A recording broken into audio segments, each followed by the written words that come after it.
This afternoon's presentation, I do have a handout for this. Back in May 15th and the 22nd, I actually presented this. My Sabbath school teacher said, "Do you have that on printout?" And I said, "No, but I'll have it." This that I'm going to share with you, you already been aware of it, but I was impressed to share it. The printout actually has been, and I have to apologize, my printer decided to bleed magenta on the stuff and also yellow. But anyways, this has actually been the most passed out handout that I've ever printed. We've printed probably about 1,000 to 1,500, and people coming in, passing them, and sharing them, and all that. So I'm going to go through this presentation here. The storm is coming, relentless, and it's what? We are to do what? Prepare to meet it. So it's not to avoid it, but we need to meet it. As I mentioned, I've been doing this country living seminar on Wednesday nights, and I called it Prepared. Here are 7 things, and I hope you can write this down because this is not part of the handout. I've added some things here because I wanted to share with you. But 7 vital steps to getting ready. 1, plan, be proactive, don't be reactive. Seventh Adventists are the worst procrastinators. We procrastinate, put everything off. We come to church late. We do a bunch of stuff, but come to work, go to doctors, to attorney's office or court, we're there before, and all this stuff, which is really sad. Research, do your due diligence. You got to research. It doesn't matter if it's country living or whatever, you've got to do your research. The other thing is explain, clearly define to your spouse, your family, what needs to be done. I have, like I said, these new members that are coming in, new attendees, and they're trying to figure out how to explain to their families on all this stuff. The other thing is prioritize. Don't be overwhelmed. Take steps toward your goals. You got to make a list, and sometimes, revise your list, and then you got to prioritize. What is the most important thing that needs to be done first? Whether if it's looking for property first, selling your house first, or whatever it is, you got to prioritize. You got to also look at, when you move further in the country, what type of jobs? Are you going to be willing to drive? I've driven 93 miles one way before, 53 miles now. For me, it doesn't matter. But for people that are not used to it, it's going to take an acclimation. And a lot of people are like, well, especially a lot of admins, they're buying and building everything else, and it's like, okay, when son-in-law happens, then we're going to rush out there and we're going to have this house. You won't stay there because you're not used to country living. You're not used to being out there, with the bears and the mountain lions, or whatever you all have here, the moose and grizzlies and everything else. Back home, it's mountain lions and wild boars. They're in their cycle right now, and all that. So don't wait to think that you're going to do this, because you won't. Many people, that are moving in the country, they haven't been making plans, preparation, telling their families, and now they're divorced. Actually, it was a family not too far from here that I met several years ago. They're divorced now because of it. So the other thing is ask. Don't be afraid to ask for help, or ask others, can I help you? I've got backhoe equipment and all that, and I'm like, you know what, if you need, I can help you. Come out there and do. We need to help one another. Somebody may not be able to have a backhoe, but guess what? Use a backhoe. Or somebody may need a vacuum sealer or whatever. We need to be able to share and help one another.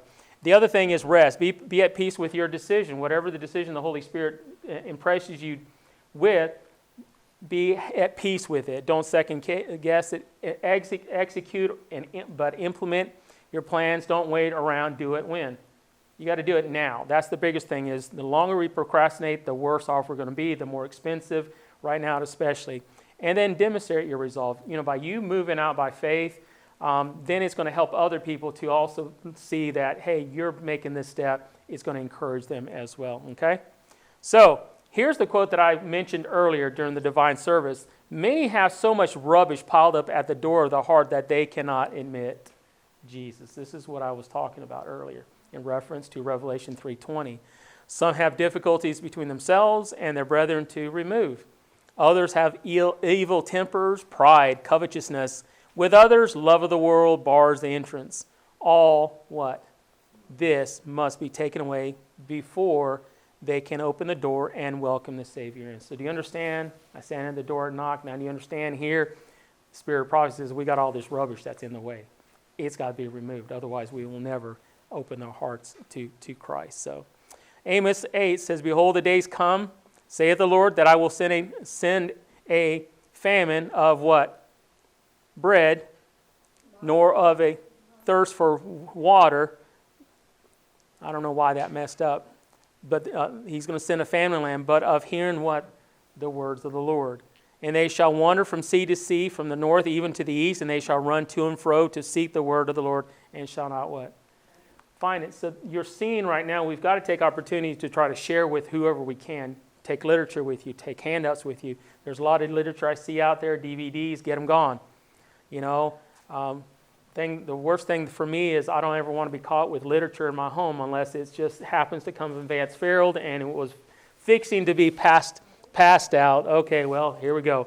Get that literature moving. Great controversies, whatever you can give. You know, there will be an ample opportunity for you to give. Take it on the plane. You know, I brought some great controversies with me and leave on the plane, give to people, leave at the hotel, whatever I can, just to leave it with people, give it to people as well. So, because otherwise that is coming very soon. We are living in a time when a great work is to be done. There is a famine in the land for the pure gospel. And the bread of life is being given to who?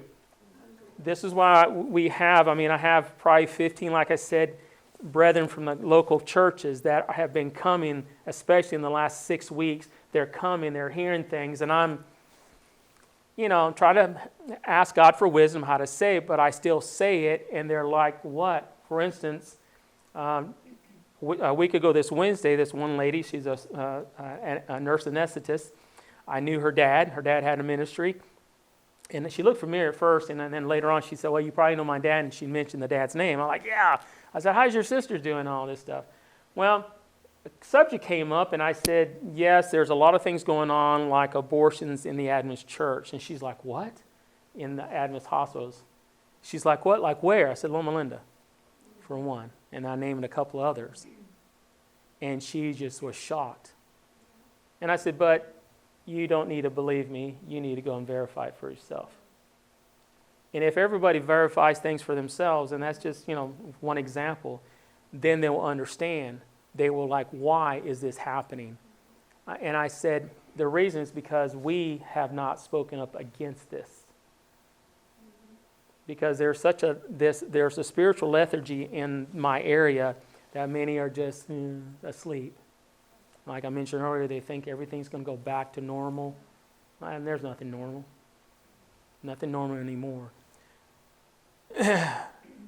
Rebokin says, biblical surge in food prices soon to come. This I just presented, like I said, back in May.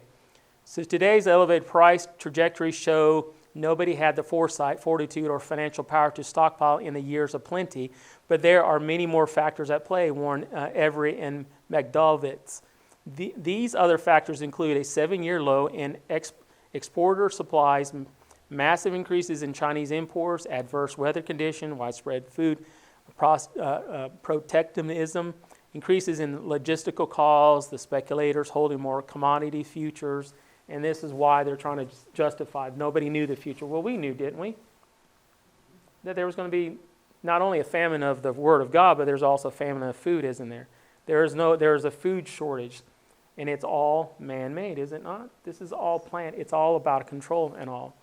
Disease of every kind, we're told, has been fearfully increasing upon the race. This has not been by God's special providence, but directly contrary to His will. It has come how? By man's disregard of the very means which God has ordained to shield him from the terrible evils existing. Obedience to God's law in every respect would save men from what? Intemperance, lasciviousness, and disease of every type. No one can violate natural law without suffering the penalty. So we're seeing the suffering, and even the righteous are suffering because of that, correct? So that's a rippling effect. So here's the thing. Pandemics have been throughout the Christian history, hasn't it?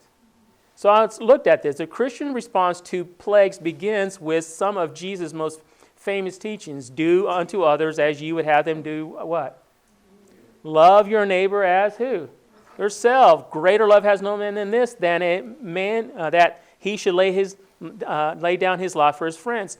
Put plainly, the Christian ethic in a time of plague considers that your own life must always be regarded as what? Less important than that of who? Have you ever thought that your life is less important than someone else? Well, if you haven't, then you don't understand Christ's principle. Did he not step down from his glory? Did he not become a man, a human? And he's like, no. See, there was a choice he made. You know, when the people were saying, save yourself. He couldn't save himself and save us, correct? So he decided to die that we can be saved. It's the same thing is we have the mind of Christ. We will not think of, well, I'm going to die. No, you're going to go and help somebody else. During plague periods in the Roman Empire, Christians made a name for themselves. Historians have suggested that the terrible Antonian plague of the 2nd century, which might have killed off a quarter of the Roman Empire, led to the spread of what? Where were Seventh-day Adventists last year during this plague? You know, if we were out there helping the people, this would have been, the gospel of the kingdom would have spread like a wildfire. Because why? We'd have been more concerned about the people trying to help them. As Christians cared for the sick and offered a spiritual model whereby plagues were not the work of angry and capricious deities, but the product of a broken creation revolt against a loving God. That's how it spread. But the more famous epidemic is the plague of Cyprian, named for a bishop who gave a colorful account of this disease in his sermons. Probably a disease related to Ebola, the plague of Cyprian helped set off the crisis of the 3rd century in the Roman world. But it did something else, too. It triggered the explosive growth of what? Okay, 2nd century, now we're in the 3rd century, and every time there's a plague, Christianity explodes, doesn't it? Cyprian's sermons told Christians not to grieve for plague victims, but to redouble efforts to care for who? The living. His fellow bishop, Dionysius, described how Christians, heedless of danger, took charge of the sick, attended to their every need. They took charge of them. Nor was it just Christians who noted this reaction of Christians to the plague. A century later, the actively pagan emperor Julian would complain bitterly. Look, he complained bitterly how the Galatians would care for even non-Christian sick people, while the church historian Pontius recounts how Christians ensured that good was done to all men, not merely to the house of faith. They helped anybody. The psychologist and religious demographer Rodney Stark claims that death rates in cities, listen to this, that death rates in cities with Christian communities may have been just half that of what? Other cities. Why? They were caring from the heart, and people responded to that. It's not just therapies or treatments or whatever you want to call it. It was you have to do it from the heart, and the people responded. The Christians were praying for these people. Isn't that power? Power in prayer? This habit of sacrificial care has reappeared throughout history. I mean, I could sit here, and when I presented this back in May, I'm like, I could sit here. Every 100 years there was a plague. And the Christians were always there. And it says in 1527, when the bubonic plague hit Wittenberg, anything familiar with Wittenberg? Yeah. Martin Luther refused calls to flee the city and protect himself. Well, I understand the people were like, you're our leader. They wanted to protect him, and I understood, but he's like, no. Rather, he stayed and ministered to the sick. The refusal, what happened? Cost his daughter Elizabeth her life. He lost her because of it. But it produced a tract. He wrote a little tract called Whether Christians Should Flee the Plague, where Luther provides a clear articulation of the Christian epidemic response. Here's what he said. Wow, this just hit me. We die where?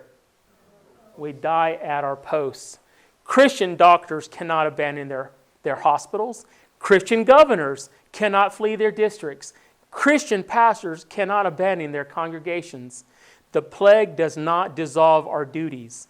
It turns them to crosses on which we must be prepared to die. Isn't that awesome? He understood.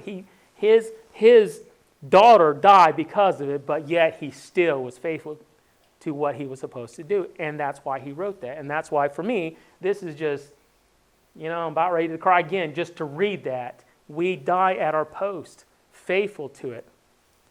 For Christians, it is better that we should die serving our neighbor than surrounded in a pile of masks we never got a chance to use. And if we care for each other, if we share masks and hand soap and canned foods, and if we care, and if we are our brother's keeper, we might actually reduce the death toll too. See? I think masks are ridiculous, yes, but having to fly, I'll do it because I don't want to bring in unneeded persecution. I could have been kicked off and I didn't even showed up today, right?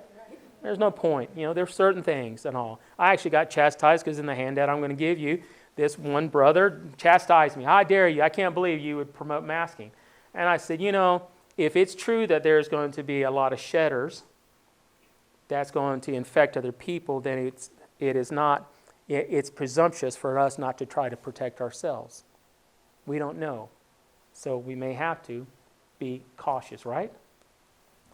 The global pandemic, I call it, that ushered in the what? It's ushered in the New World Order. I mean, I've never seen, 7.9 billion people obeying the same thing. It is brought in the New World Order. Wonderful scenes with which Satan will be closely connected will soon take place. God's word declares that Satan will work miracles. He will make people sick and then will suddenly remove from them his satanic power. They will then be regarded as what? These works of apparent healing will, will bring Seventh-day Adventists to the test.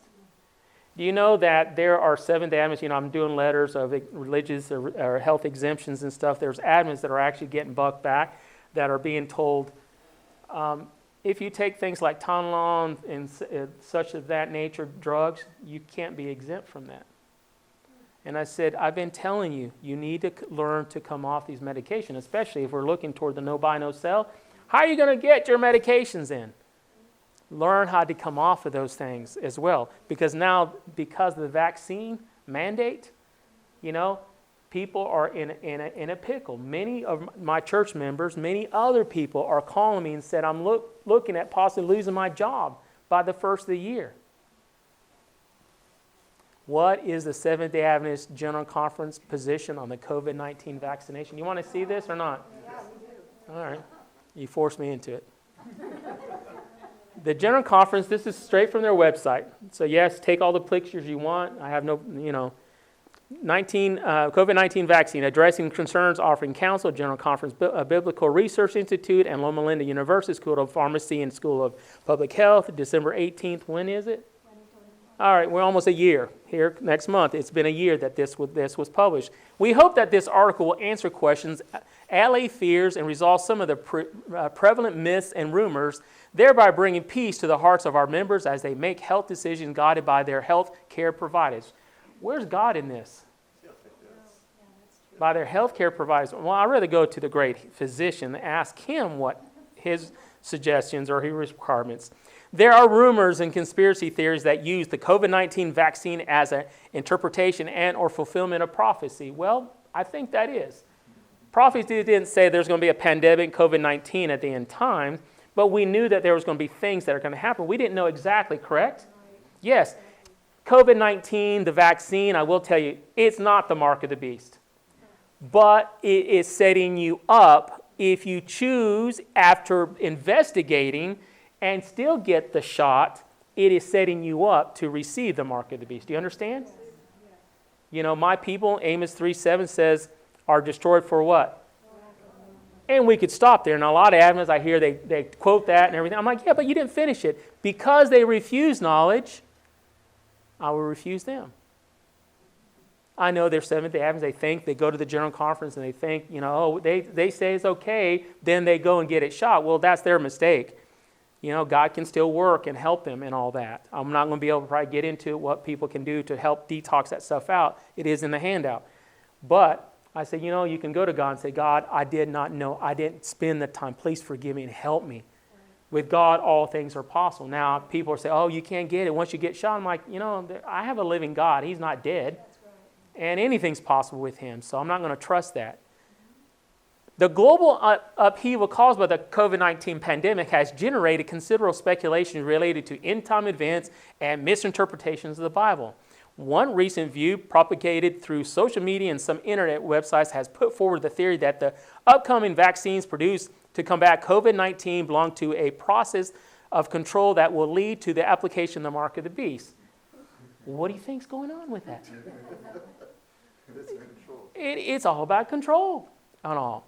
From a distinct perspective, another speculative view argues that vaccines make those who take them unclean because supposedly unclean substances are used to produce them.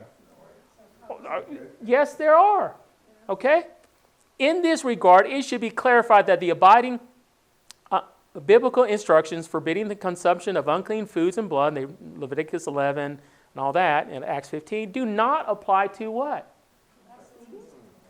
Really? They're a new substance now.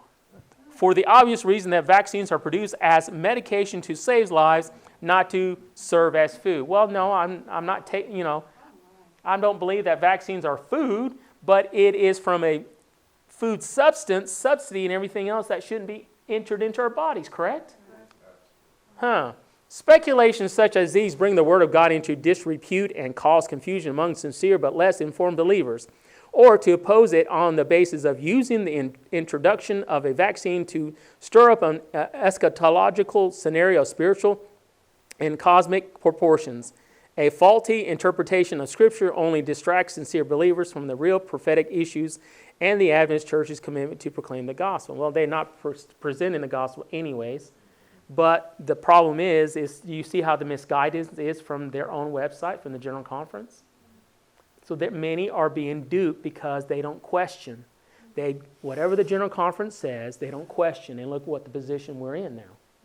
This is why you question, like, hold on, what's in that spoon that you're giving me? We should question, right?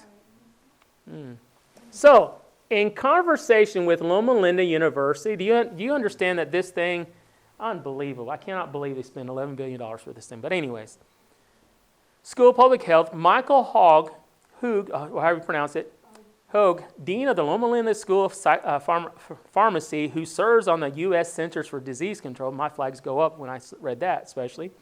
Advisory Committee on Immunization Practices, work group on COVID-19 vaccines, and on the San Bernardino County COVID-19 Vaccine Task Force in California, shared the following insights regarding frequently asked questions on the Pfizer, BioNTech, and Moderna vaccines.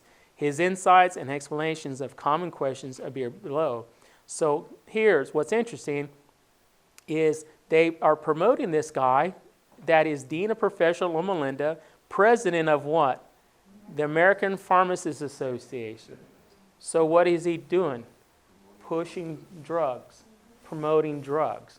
Doesn't Ellen White say something about drugs do not cure? Has that changed because she didn't understand back then? Testimonies, Volume 5 says, here we see the church, the Lord's sanctuary, was the first to feel the stroke of who? If you take that in connection with 1 Peter 4:17 and 18, judgment begins where? So we see that the church, the Lord's sanctuary, was the first to feel the stroke of the wrath of God. The who? Now she's in referencing also Ezekiel chapter 9. The ancient men, those whom God had given great light and who had stood as guardians of the spiritual interests of the people, what had they done? Betrayed their trust. They had taken the position that we need not look for miracles and marked manifestation of God's power as in former days.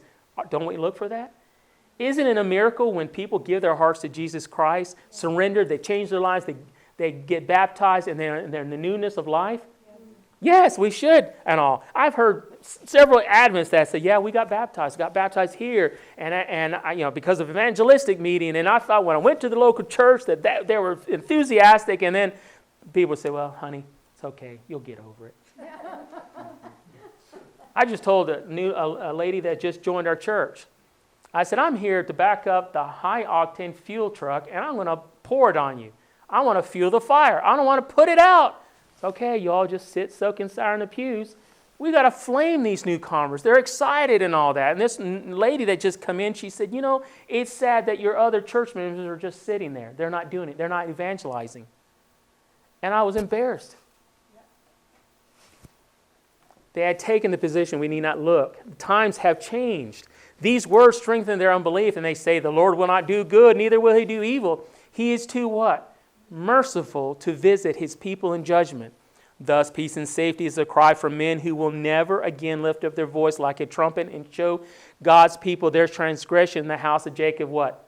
Their sins. These, look what she calls them, dumb dogs that would not bark are the ones who feel the just vengeance of an offended God. Men, maiden, and little children, what happens to them? These dumb dogs. Those that have the opportunity should be from the pulpit. Our Adventist churches should have never shut down anywhere in the world. But I hear of Baptists, Pentecostals, and everything else that stood up. Now, we're not shutting down. Got even fined. Nope, we're not going to shut down.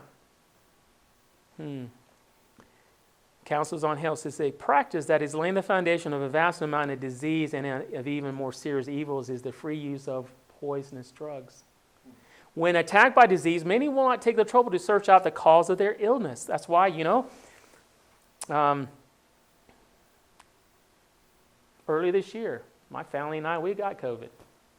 I don't usually say it. I was sick of the dog for 3 weeks. Just could barely move and everything else. And I rushed to the hospital to get my vaccine, right? Yeah. No, we suffered. And it took several weeks even after that for me to get recouped and everything. And I was still going to church doing it. And I'm like, I don't know how God sustained me. Preaching and everything else. And when I got done, I go home and I was just exhausted and all that. But guess what I have? Something that's called natural immunity. Yes.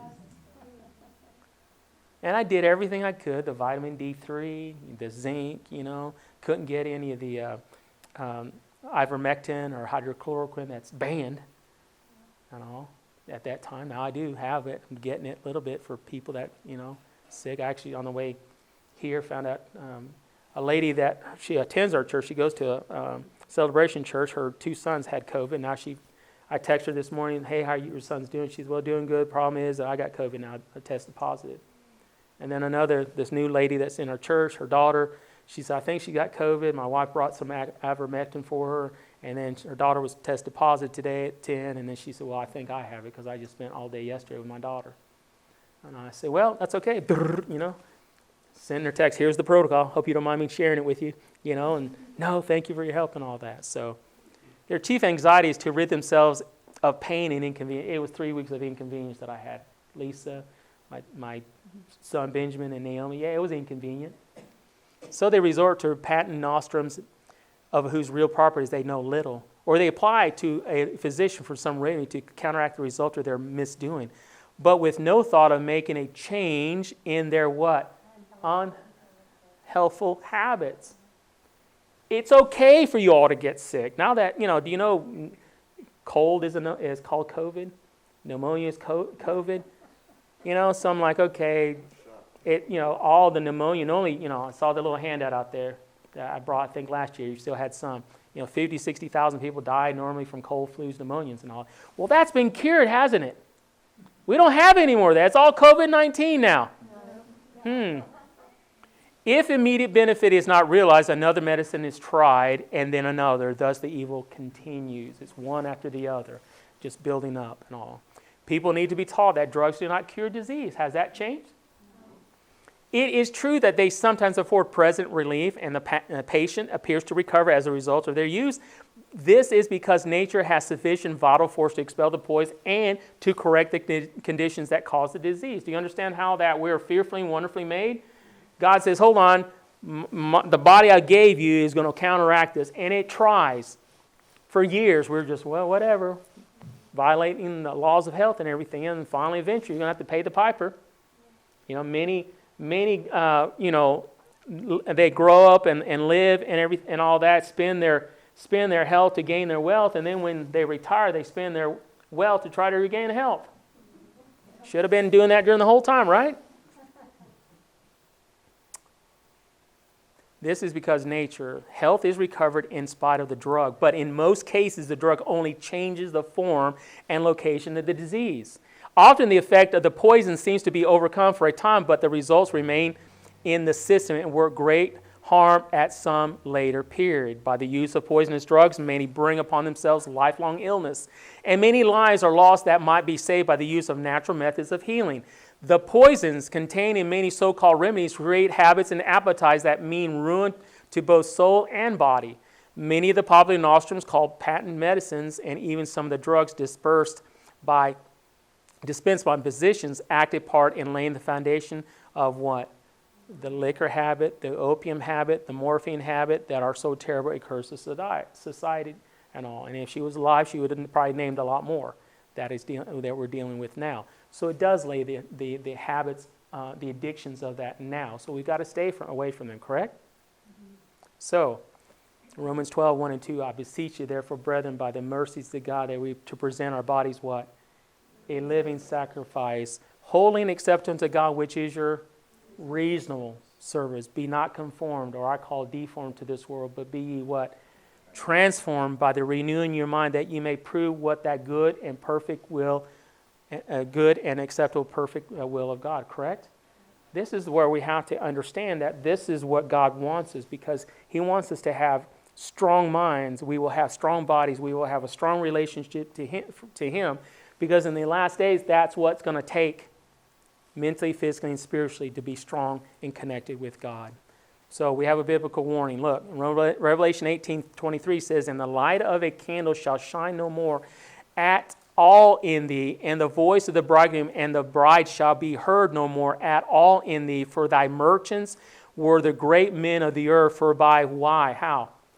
"Thy sorceries were all nations deceived." So what's interesting, also Revelation 9:21 tells us that the Aramaic translation is pharmakia. So, for by thy pharmakia were all nations deceived. What do you think is happening with all the people? You know that most Americans, take 11 drugs on average? Somebody's taking my share because I have 0. Look at this. If we translate, if you allow me to translate into modern language, I translate, it says, "For your industrial bankers were the powerful men of the earth. For by your drugging and poisoning, the nations were deceived." Does that kind of sound accurate? Yeah. That's what basically, what we're told in Revelation 18:23. Look at how much they're spending compared in 2012 to 2015, spending on prescription drug advertising. I was in a meeting, where the chief physician of Blue Cross and Blue Shield was doing a presentation, and he said when a drug manufacturer puts an ad on TV, they get a 3,000% return on investment. And he said, I sent a letter to all the doctors that we covered, and he said it was 3 simple questions. One was, how many of you doctors that see patients, these were doctors that saw patients at a practice. How many of you had patients that came in and said, "Doctor, we saw a drug advertisement, and this is what I see that I need"? He said 77% of them said, "Yes, we do have patients." Second question was, how many of you doctors gave them what they asked for? 55% of them said, "Yeah, we gave them what they wanted, what they self-prescribed." The third one said, how many of you either gave them what they really needed or didn't give them anything at all? And it went down to 22%. Wow. So he said, you see the advertising works? In Acts 8, there's another one here. It says, "But there was a certain man called Simon, which before a time in the same city used sorcery." Now, in this case, the word is actually, he used what? Magic, magia. So there are only 2 times that I could find where that word sorceries was actually pharmakia. The other times when it says sorceries is actually by magic. They use magic and all that. So I'm just kind of giving you a comparison there. So testimonies. It says in a special sense, who? Oh, you guys, it's a shame. The food was too good, putting you all to sleep. In a special sense, Seventh-day Adventists have been said in the world as who? Watchmen and light bearers. To them has been entrusted the last warning for a perishing world. It has been entrusted to you. What are you going to do with it? On them is shining wonderful light from the Word of God. They have been given a work, the most solemn important, the proclamation of the first, second, and third angel's message. There is no other work of so great importance. They are to allow nothing else to absorb their attention. That's what we've got to give. Do you not hear the footsteps of approaching God as He's coming to punish the world? Yes. So, part one, how to prevent being murdered in a hospital. We're going to jump right into it. There we go. That's the number one answer. So, this is, Willie knows this, Erlanger Hospital there in Chattanooga. What medications not to accept in a hospital? Remdesivir. Morphine. Dexamethasone. I don't know how to pronounce some of these. So, vancomycin, hydrocodone, lorazepam, whatever, lorazepam. Thank you. Anti-anxiety meds. No broad-spectrum antibiotics. These are things you shouldn't receive. What to demand if admitted to the hospital? Ivermectin. That is the best. Do you know that there's 33 counties in India that it has proclaimed, which composes of 241 million people, 2/3 our population, COVID-free because of ivermectin. I mean, life's huge, but you saw it on the fake news media, right? Oxygen as much as allowed, bedosine in breathing treatments, vitamin C bags several times a day, minimum 100 milligrams of zinc daily, quercetin or hydrochloroquine, vitamin D3, 10,000 a day, magnesium, chest x-ray, and spinal culture to determine proper antibiotic. So, I'm just sharing some things. And determine antibiotic. You need to determine what is best for you if they're going to want to give this to you. The other thing is what to demand if admitted. I've already did that, sorry. Is that in the book? This is not in the book, no. The other thing is how to rescue your loved ones from hospital prison. Demand to be by the side of your loved one. Demand to see the medications and dosages that your loved one has been administered every day. You need, sorry about the typo, all of the medical records as well. If hospital refuses you to let you into the hospital, call the local sheriff and ask them to escort you into the hospital. If your local sheriff refuses to perform his constitutional duty, your only recourse is to pull your loved one out. Get them out of there. I would not. The lady that her two sons had COVID, her youngest boy, Rocco, was wanting to be taken to the ER, and at their church, there's a nurse there, and she called him, and he said, do not take him to the hospital. Oh, wow.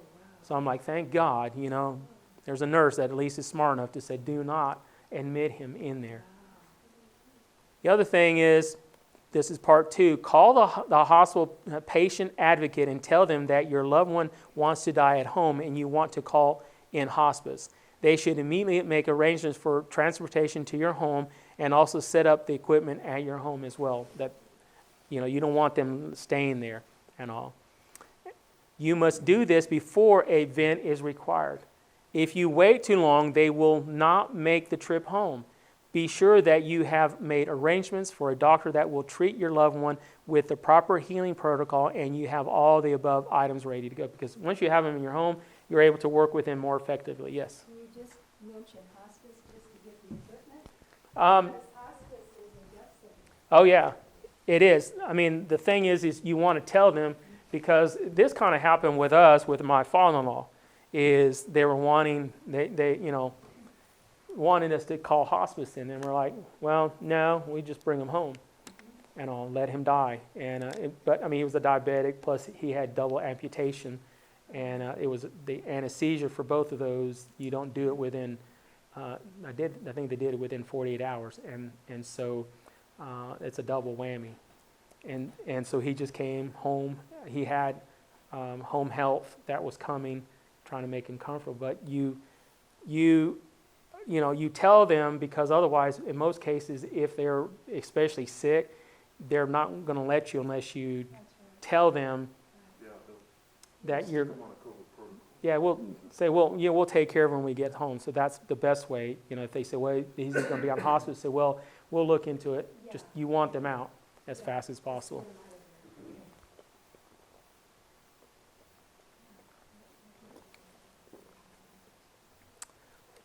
How to rescue. Be sure that every step is documented with a video or live stream. Be loud, be strong, be confident. You're fighting for the life of your loved one, and they are depending on you to take care of them. Warn them that you will continue to file charges and will blast out to the nation that this hospital is murdering your loved one. Let the treating doctor know that you will be filing a lawsuit against him personally along with the hospital. Reach out to everyone you know to put it on their social media. The squeaky wheel, what happens? Yeah, you squeak and things are going to happen because the hospitals don't want bad publicity and all that. So do not let the doctors or administration trick you into believing they will change. They will not. Hospitals are a business. It's all about money, not saving lives. They get $39,000 for every COVID death and all that. So it doesn't matter if you were killed in a car accident, you come into the hospital, or died of COVID. I mean, I have actually heard stories of that. Yep. They had a heart attack. Well, he died of COVID. And it's all about money, bleeding Americans. So, is this the end? Nearly 40,000 small businesses back in September closed just in California alone. 40,000. So, this is from just recently, back in August. This is Janice Lindsay, PhD, Managing Director of Toxicology and Molecular Biology, Toxicology Support Services, LLC. She said, just to be clear scientifically, since everything has to be scientifically, right? Got to follow the science. It is the vaccinated, not the unvaccinated, spreading the mutant variants. This is from inoculating during the pandemic with a poor neutralizing vaccine. This is what has happened with numerous other leaky or non-neutralizing vaccines. The classic example of this is Merck's disease on chickens. I warned the CDC of this in April of 2021. Other scientists warned the CDC as well as similar scientific entities worldwide months earlier. Yet there we are. So please spare me the propaganda that the unvaccinated are the ones causing this, because they are not. And there is a clearly, look what she says, defined mechanistic pathway for how the vaccinated are creating the mutants. The solution would be to, she says, stop vaccinating with these terrible GTS and start the GT. Anyone know what that is? Gene therapies. Okay, because the vaccination is not an actual vaccination, it's a gene therapy. So that's why she says GTs. And start treating everyone at high risk and those not at high risk who are symptomatic with cheap, safe, look what she said, cheap, safe, effective, what does she call? Hydrochloroquine and ivermectin. Cheap and safe until the virus is driven out. This would stop the binding, replication, and transmission of the virus, as well as ameliorate some pathogenic processes due to the spike in the vaxxed. Oh, and it would cause virtually nothing. And then she says, and therein lies what? The problem.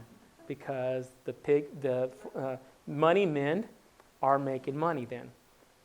So, one thing that's interesting in reference to this that I was mentioning to you is there was a lady, she was a virologist, and she was talking about the VAERS, the Vaccine Adverse Event Reporting System, counts for the past decade, last 10 years. And so what they did is all vaccines combined, okay? All the vaccines combined from 2011 to 2021, okay? Here's what all the reactions that happened. So there was 473,000 just from the one vaccination that had adverse effect since the beginning of this year to the end of August of this year. But all the other ones only had, let's look at this, 49,000 was the worst in 2020, meaning all combined vaccinations, only had 49,000 total. So what she looked at is this is a 1,108% increase since the excess in AEs are not due to excess in doses administered. What explains this? Meaning the median for all the combined was only 39,218 combined adverse reactions from heart disease, blood clots, sickness, nausea, whatever, because of the vaccinations.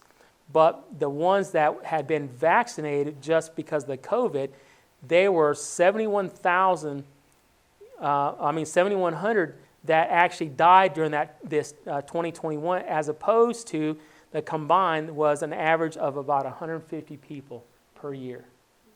So, yeah. And this is only by those that have actually reported the reporting. So they know that it's underreported. But what has been reported already sees and show the significance of this. So we're going to look at prevention from COVID-19 and other diseases. Got a little bit of time left, so we'll try to cover what we can. So viruses, they do mutate, change from one type A, type B, type C, and all that. So did it actually start there in the Wuhan, what's it called, the fresh market and all that? Yeah, the bat and everything else. There's too much stuff I've seen that it was impossible that it could have come from a bat and all. So, are there things we can do to increase our immune system? In Genesis 1:29 says, God said, behold, I have given you every herb bearing seed, which is upon the face of all the earth, and every tree in which is the fruit of a tree yielding seed. To you it shall be what? Meat or food. And to every beast of the earth, and to every fowl of the air, and to everything that creepeth upon the earth, wherein there is life, I have given every green herb for meat, for food as well. And it was so. So here's some methods. I mentioned this before. Live, nutritious food. I'm grateful. Fresh air, exercise, sunshine, temperance, your time with God, lots of water, enough rest, serving others as well. So this is what we've got to teach other people, is a lifestyle change. Also teach them Adventist lifestyle and all. So antioxidant foods is what you need to increase, like oranges, strawberries, kiwi, avocados, carrots, black currants, garlic, mango, spinach, capsicum, anything that is of an antioxidant basis, you need to increase it in your diet, in your daily intake as well. Broccoli is also good too. Nuts, seeds, and whole grains, apricots, parsley, pumpkin, grapes, herbal teas, grapefruit, thyme, or oregano. The other thing is you need to take your hot and cold baths every morning. I know it's already cold here, but you still need to do it. When you take your baths, showers, you want to get in, bathe down, but then before you leave, turn it as cold as you can. It builds your immune system because it increases your blood circulation, increases the white blood cell production as well. Do a hot and then cold. And then you always end it with cold before you step out of the shower. Now that's in the morning. And at night, you don't want to do that because it's going to keep you up a little bit later. If you take a bath in the evening, then take a nice warm bath to help you sleep much better. But hydrotherapy is not used as much as we should be using to help with the therapies. And so anybody that either is preventing to getting COVID or has had COVID, they need to go through the same protocols and stuff. A poor diet is tied to an increase in general infection risk, and lack of sleep is probably an even greater factor. Yet, when it comes to infection prevention and treatment, way more trials look at supplements than at dietary and lifestyle changes. So supplements are good, but you don't need to always go to supplements. You need to go to food be your medicine be your food. It says way more trials look at supplements than in dietary. Don't be fooled. There's greater financial incentive to run supplement trials, and they are much cheaper, shorter, and easier to conduct than diet trials. Because guess what? If you start making diet changes, you go to a plant-based diet like Genesis 1:29, then it does take longer because the healing process is slow. But if you assist nature's healing, it will rebuild you much better, much stronger than trying to get a quick fix. We're so used to going through the golden arches of Babylon We want our, hamburgers, or go to Burger King for our veggie burgers or whatever, and move on. We want to go to the doctor or give me medication so I can get well. I got to get back to work, get back to my lifestyle. And we don't allow nature to naturally heal itself. And that's why I say when people get COVID, look at 3 weeks to recoup before you even be able to get back to work. And then after that, it's going to be several weeks to get the energy level back to normal and all that. That's just what I've seen, what I've experienced as well. So sleep. If you don't sleep enough, your immune system is impaired, making you more likely to catch the flu and common cold. Sleep quality is also important as well. The other thing is eliminate or reduce ultra-processed food. Now, I would rather for you to eliminate it. Now, the thing is, it may take time. Some people it takes time to eliminate these things out of their lifestyle. High amounts of processed carbohydrates and refined fats can interfere with proper immune function. Even short-term hyperglycemia can impair your response to infection as well, especially people that are diabetics. It's an impairment. Gargling. A small number of trials suggest some benefit for upper respiratory tract infections from gargling with water. Saltwater gargles are common for sore throat relief, even against COVID. So getting not the table salt, but you want something like the pink Himalayan, the Celtic, salt to gargle. That's very helpful and effective, plus much safer than the common iodized salt as well. The other thing is honey. Honey and its compounds are drawing attention as an effective natural therapy because of its ability to attenuate acute inflammation through enhancing immune response, meaning reducing the inflammation and also increasing your white blood cell to get to that area.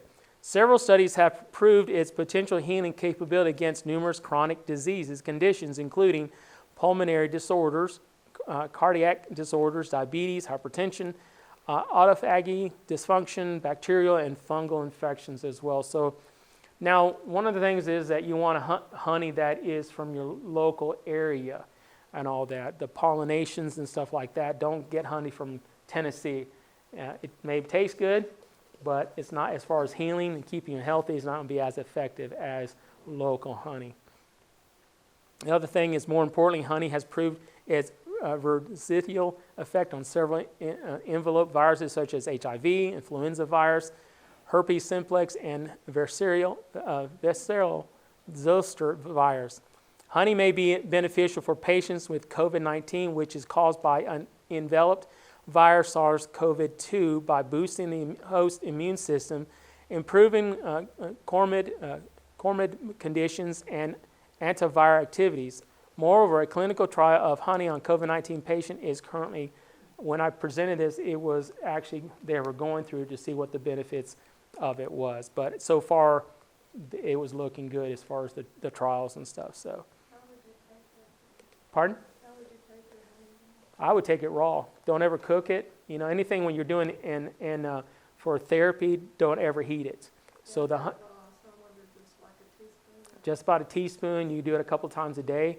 And I would kind of chew on it for a little bit, so that way it starts the whole the healing process in your mouth, breaking it down, the starches, and then that way it can be diffused better, more effectively once it reaches your stomach into your blood system as too. So, are there over-the-counter supplements that help boost the immune system? So yes, I'm not totally against it. They're there for a purpose, but don't be dependent upon them constantly, because again, I'm always looking at the no buy, no sell.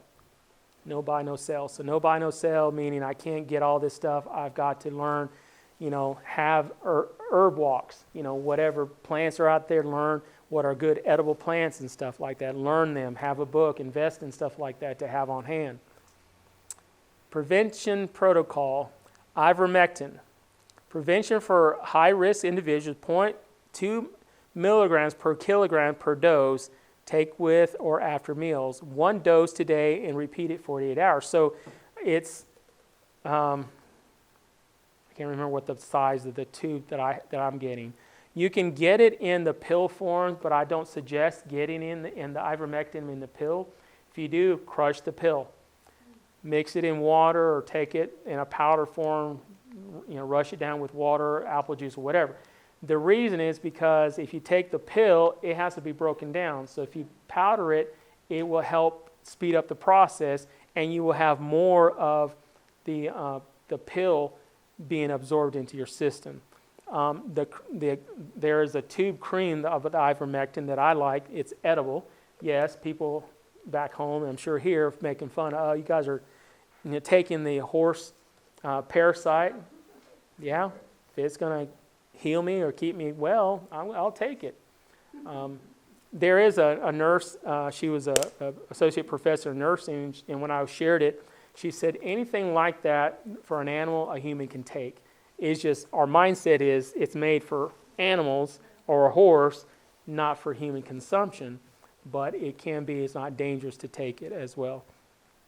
The other thing is post-COVID, exposure prevention, 0.2 milligrams per kilogram per dose, take with or after meals, 1 dose today, repeat, same thing, 48 hours. Normally after the second, therapy, the second time you take it, it should be enough. Now, I'm not against a third one, depends on the severity of a person, but try to get what you can and have enough on hand for yourself, for your spouse, for your children, but then also have it for others, because like I said, when I got here, now I've got several people back at home that's got COVID, and thank God I had some extra ivermectin for them to be able to get. But I had been telling them, I've been doing this medical missionary, country living, everything else. I've been telling them, get it. I've been getting, I just Wednesday had 11 dosages, and nobody got anything, and then all of a sudden 5 people have got COVID now. I'm like, you need to be prepared. Yes? I used ivermectin on horses, so how do you adjust the dosage? How do you adjust it? Well, it depends on, like this one is 3 milligram. So this is 0.2 milligrams per kilogram. So whatever your weight is, then you convert it from your pounds to kilograms. And normally for an average of 160, 170 pound man, 180, you're going to look at 14 to 16 milligrams to be taken. Now, if it's in the tube, I can't remember what the tube dosage is. You just again take that, and it's in milligrams anyways, even in the tube, the syringe thing, and just convert it.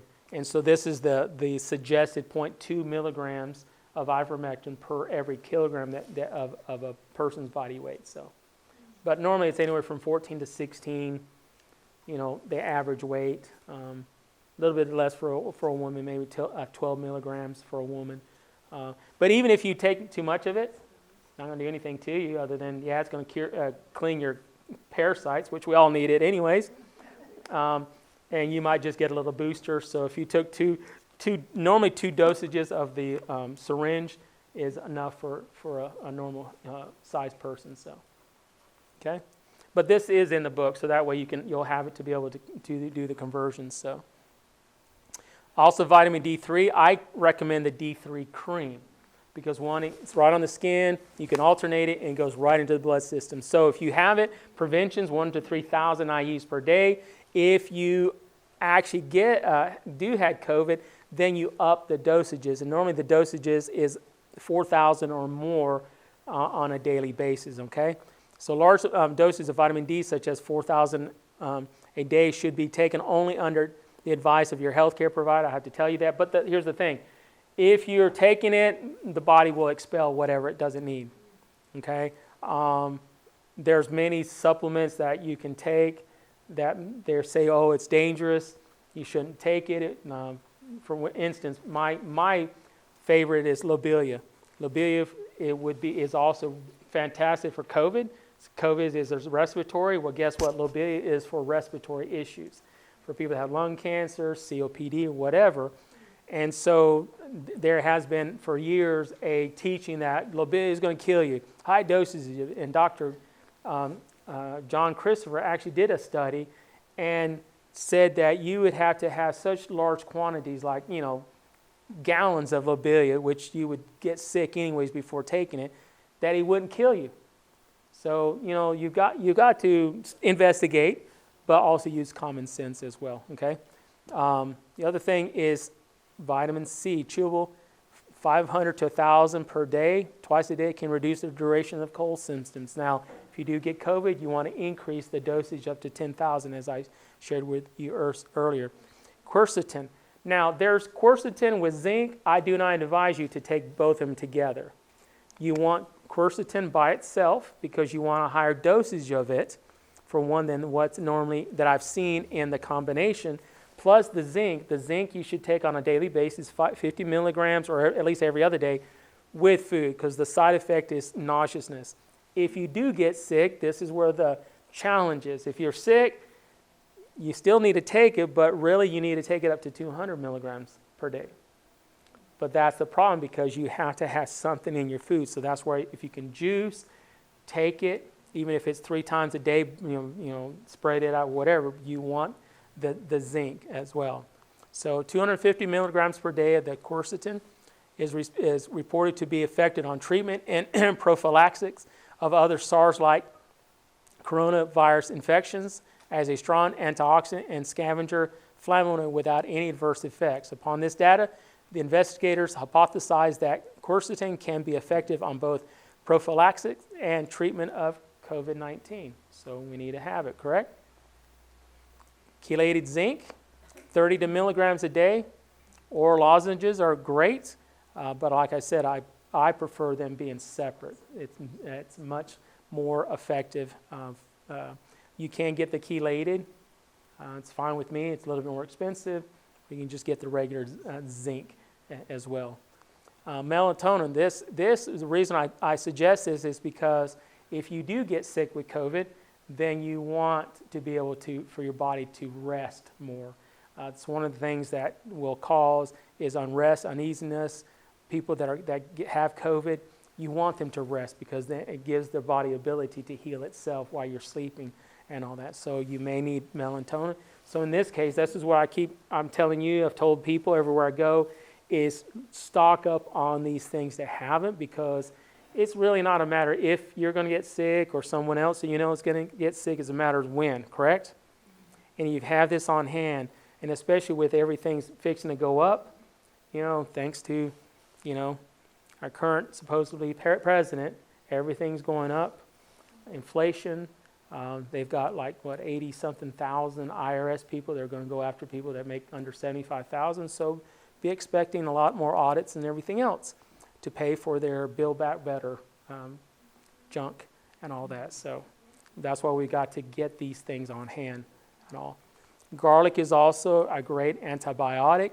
Antivirus studies, limited evidence exists for the prevention but not the treatment of the common cold.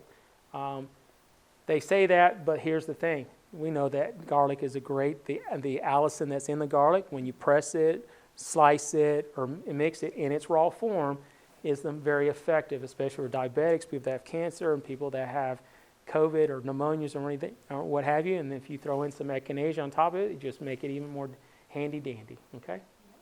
Well, thank you for your time. God bless you. I'm going to get these passed out to you all.